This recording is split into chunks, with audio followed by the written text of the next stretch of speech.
All right, the UK economy contracted by 20.4% in Q2, in line with expectations, a drop unprecedented in its scale. A recession, of course, is defined as 2 successive quarters of decline in GDP, which has not been seen in the UK since 2008-2009 financial crisis. Consumer services were mostly affected as the lockdown in the UK stalled economic activity. UK Chancellor Rishi Sunak said hard times were here and that more people would lose their jobs.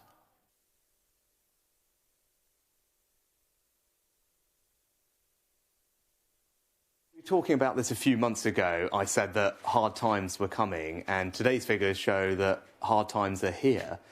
Hundreds of thousands of people have already lost their job, and sadly, many more will. But I will say to people, although tough decisions lie ahead for all of us, no one will be left without hope or opportunity. All right, joining me live to discuss the numbers is Chief Economist, UK Institute of Directors, Mr. Tej Parikh. Tej, you're welcome. Good afternoon to you. Were you surprised at the Q2 GDP numbers that were announced this morning? I think the numbers themselves weren't too surprising. I think everyone was expecting the UK economy to contract by quite a bit because we know that the lockdown had a massive impact on particularly the consumer services industry, the leisure, hospitality and retail. And that contributes a big part to the UK economy. So the numbers themselves weren't too surprising. I guess it really puts into kind of scope now just how much of a recovery we are going to have in the UK. Thank you for that. And help us understand how this recession compares to the previous one, and how it compares with the recession in the U.S. and I guess other parts of Europe, and how can we explain the difference? Yeah, I mean, historically, we've not seen a shock like this before. Even in the financial crisis, quarterly growth never kind of got even near the minus 20% figure that we've seen come out today. Compared to other countries, actually, in Q2, the UK contracted by more than any other advanced nation. And that is, of course, very much linked to the fact that the UK is particularly reliant on the types of sectors that no activity could take place because of the lockdown. So as I was mentioning, retail, leisure, recreational activities, which the UK relies on quite a bit. The other element is, of course, that the lockdown itself in the UK lasted for a longer period of time compared to some of those nations, and that also had a greater downward impact compared to the likes of Germany and the US as well.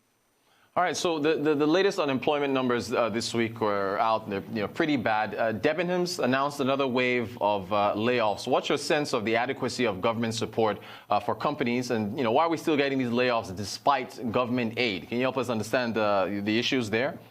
Sure. Well, the unemployment rate hasn't actually risen as much as many would have thought it would, and that's because there is the government furlough scheme, which allows a lot of businesses to keep their workers on their books, and the government obviously subsidises their wages.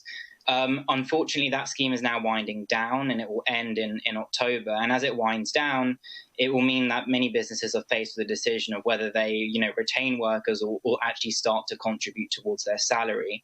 And unfortunately, because of ongoing uncertainty in the economy and the need for social distancing and still for a number of retailers, it means that it's too expensive to keep staff levels at the level they were. And it's likely that in 2 to 3 months' time, we're likely to see another wave of redundancies, unfortunately.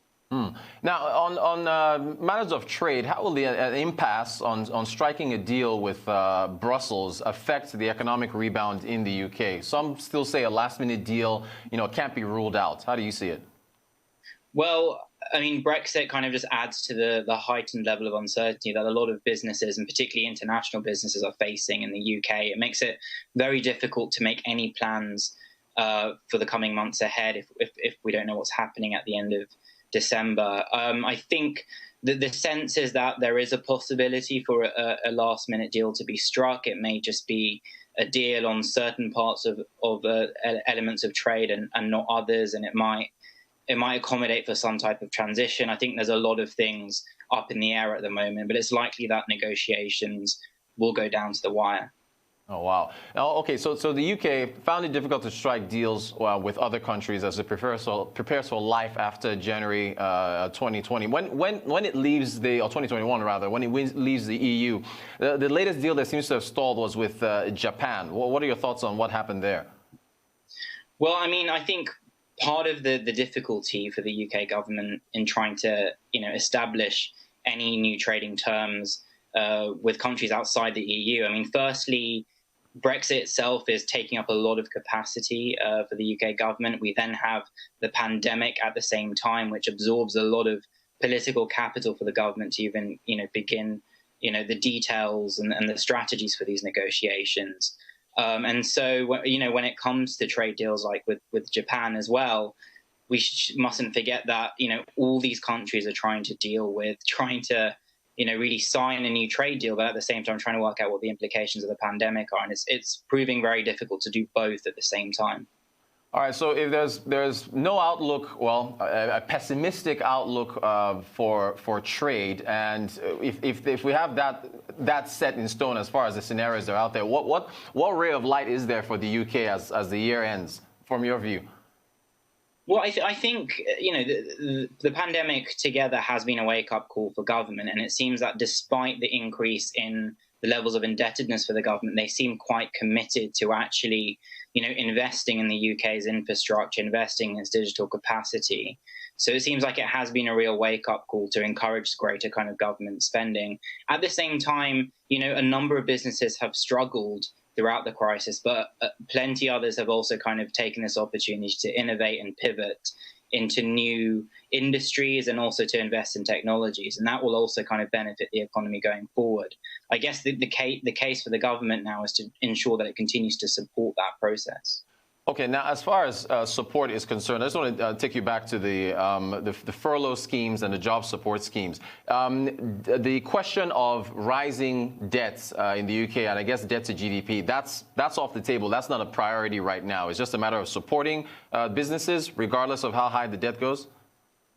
Yeah, I guess so. I mean, at the same time, a lot of businesses have taken out loans, and they're going to be having a debt overhang, and they're going to have to be paying back interest in the coming months. And there might be a real case for actually restructuring a number of these loans to support businesses to make repayments. We know the government has also, sent out grants in the past to support SMEs to make adjustments to social distancing. I think that, that will need to continue. And particularly, as you mentioned, when the furlough scheme begins to wind down, there will need to be some ongoing support for businesses to kind of, shoulder some of the employment costs that they're likely going to face in the coming months, particularly at the end of October when the scheme actually ends. Okay, and there was an executive here, Richard Swart. He's with Global Sales and Quality Director at an industrial company. I think it's Burger Global, which is a subsidiary of a German company. They're in industrials. He said that the only way out at this point is to find a vaccine. Are you in line with that as far as the outlook is concerned? Well, I mean, a vaccine will obviously help. I think in the meanwhile, we know that a lot of businesses are doing their best to try and adjust to whatever the new normal is. So I think a lot of businesses are they're not really assuming, they're not really operating on that best case scenario that a vaccine actually does arrive. They're kind of operating, under the assumption of, how do we work most effectively under social distancing conditions for a given amount of months? And I think that mindset is encouraging a lot of businesses to be innovative, to look at technologies and more efficient ways of working. So I think even if the vaccine is delayed, there is some scope for businesses to adjust to the new normal, but it will require ongoing government support. And the hope is that, we have entered this new climate where, the state is going to provide a bit more support just to help businesses kind of push through this recovery. All right, Tej, before I let you go, I just want to get your outlook as far as how you see things going, I guess, in the short term and long term. Maybe how you see things ending for 2020, and then, I guess, beyond that, if you see growth returning in 2021. I think growth will certainly return next year. I think for advanced economies like the UK, many people are expecting, economies will be back to where they were before the crisis, probably at around end 2022.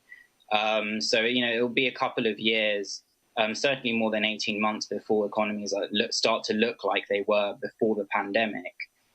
Obviously, as you mentioned, the big kind of unknown in this is if there is renewed pickups in the pandemic and we have to go into lockdown again, because that will kind of send us back into some negative numbers, although it won't be as bad as the first wave, given that we have some lessons learned from the first time round.